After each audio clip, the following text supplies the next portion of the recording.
akkamitti hundi keenyaa'uugaa warrin garee sharmuuxinnaa taatanii san dalagaatiyyaa miti. Warrin garee sharmuuxinnaa paartii sharmuuxinnaa keessa jirtanis ani waan feetan sharmuuxinnaa miti waan feetan yoo deeggartan ani waan tokko natti fakkaatu. Dhugaa rabbiitiin isiniim. Ani har'aan tana intala abaa'ooti. Gareen deeggaru kaafaa odajju jechuun itti booneetiin ja'a jecha kana. Saniifuu isinis nutis ilmaan eessumman yookaanuu haboowwan yookaanuu kaan sharmuuxinnaati waan feene ni deeggarraa jechuun mirga qabdan. San ani nan dhibu. Namni fedhe waan fedhe deeggaru mirga mataa isaa qaba. Garuu amma yeroon ammaan tanaa ta waa'ee sharmuuxinnaatii fi waa'ee kaanii haasoynu osoo hin taane yeroon ammaan tanaa mootummaan biyya teenyaa maalitti wanni inni jiru. Mootummaan biyya teenyaa kuni dheengadda faayinumaa xiqqollee hin qaanfatu rabbi yoo beeytan. Akkamitti namnin kan biyya kiyya seenu jee namnin biyya tiyya dhufu airportuma sanu maaliif hin cufne? Airportiin guddaan jiru bar Oromiyaa keessaa bar. Kan ilmaan Oromoodhaa fageessitanii ilaaluu qabdan. Sheer godhaa mee waliif. Mee waliif sheer godhaa. Maaliif hin jeeni beeytanii? Airportiin guddaan jirtu Oromiyaa keessa. Airportiin nuti itti fayyadamnu. Gondari moo Goojjaami moo eessa? Moo Maqalee fayyadamu jirra? Airportiin guddoon jirtu Oromiyaa handhuura Oromiyaa keessa. Abbaan fedhe bakka fedherraa yoo dhukkuba kana fidee dhufe dura namnin inni kannuuf ilmaan Oromoodhaati. Akka kaanittuu nu shoorarkeessanii jiran.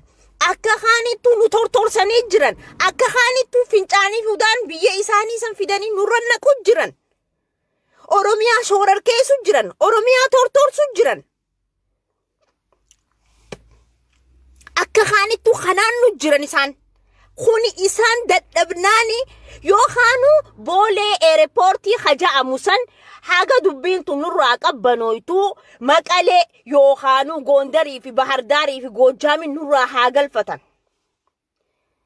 Dhukkubni kun magaalaa Oromiyaa xixiqqishoo karaa Harargeetii fi Shawaa fi kana hunda waliin dha'u jira. Namni diifafaan na qabe je'eetiti namni irra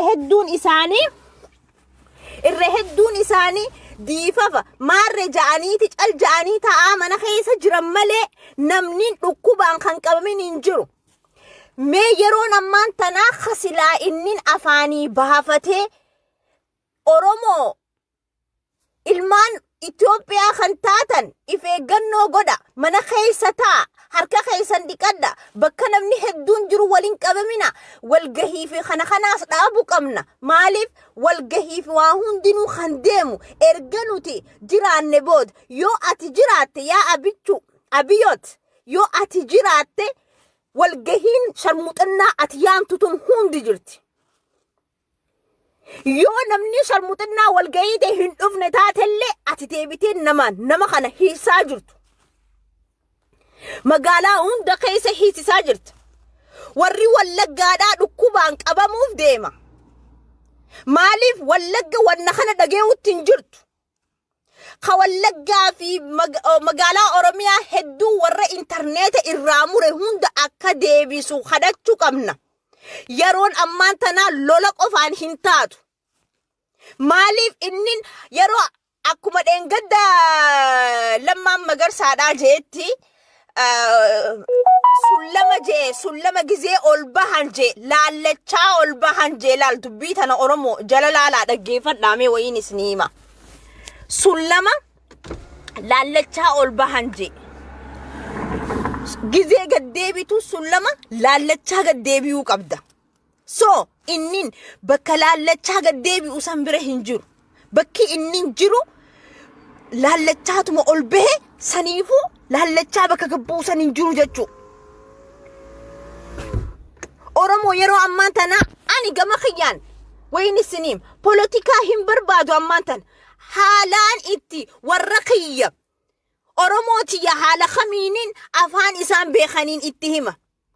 yaa ilmaan oromoodha biyyaan ani jiru kana guyyaa rabbirraa jiru faransaayii keessaan jiru obboleeyyan kiyya dhaggeeffadha guyyaa rabbirraa jiru reef kala kaawwachaa jirra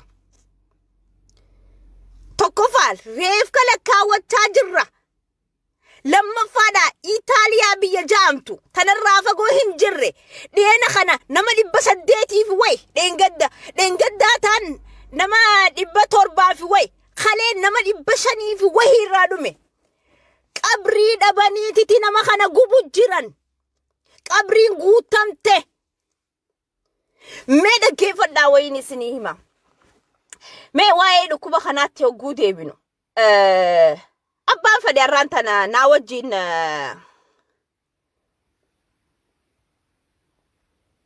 ilma haadhaa fi abbaan afaanii wal godhan Nabil Farhan kajaamtu blookiin sakaa dura dhaggeeffadhu dubbiiti dhaggeeffattee nama biraatiif hanqa waliif dabarsitu blookiin godhu dhaggeeffadhu dura gurbaan Nabil Farhan jaamtu kana yaa ilma abbaa fi haatiin afaanii walii godhan dhaggeeffadhu dura wayin siima amma Professor gurguddaan addunyaarra jiru kun ambara lalaal isin arrabsuuf dhufeetiin jirani arraba abbaan fadhi naman arrabsin maarre kanaan je'an ammaan talalaal hundi keessanuu isin irraan deeman takka keessa wanni waan nagootan hin jiru bilookumaan isin godha abbaa fadheewan dhaggeeffadhu Professor Dr. gurguddaan ana je khasila koronaa kana dhukkuba koronaa ja'amu kana arkeewu arra qabri galee jira ummanni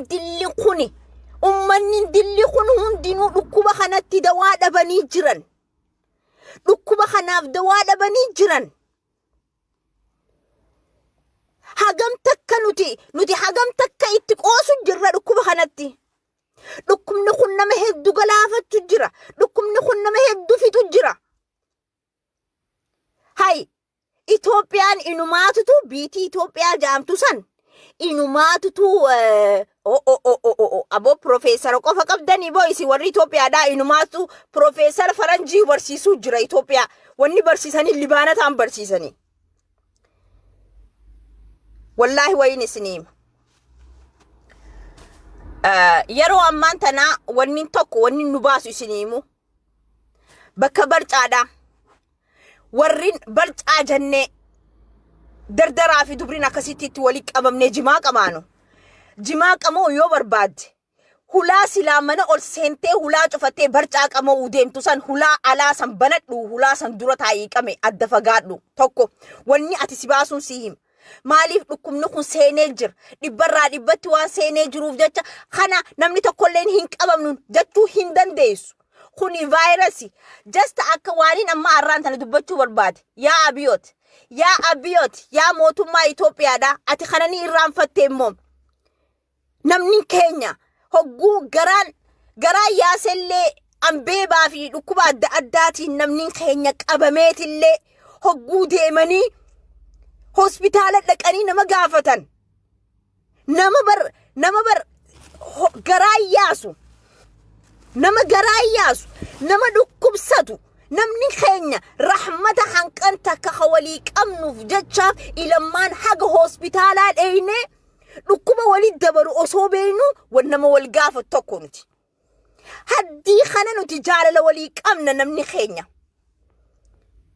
duuba hayameen nama dila kana hunda yoo ati gama keetiin ummata kanaan haakima daytanii waliin gaafatina yeroo ammaan tana faransaayii keessatti eda galgala wannin jaame miciyyoon isinillee karaa Paaris jiraatti abbaan isiitiif haati isiidha mana tokko keessa jiraatanii gaa akkuma beeynutti biyya faranjii kana keessatti gizee ijoolleen amata 18 ol taate gabbaateeti jiru mataa isii jiraatti akkasitti ijoolleen tuni biraa baatee ture abbaan kun hayyuu akkam kana ture saadi dami afur keessatti dhukkubsateetiti karaa du'aatillee deeme hafuuraatutti cite maaliif yeroo ammaatitti namni keessaafu sukara qabu namni garaa dhukkubbii qabu namni dhukkuba adda addaa qabu hundinuu vaayirasni kuni akka dafee isaan gubbarratti bahu kana dubbachaa jirti addunyaan guutuun amma wanni khalee fi dhengadda kana hunda irraa profeesaraaf hundi waa'ee Afrikaa kanarraa haasawaa jiraniif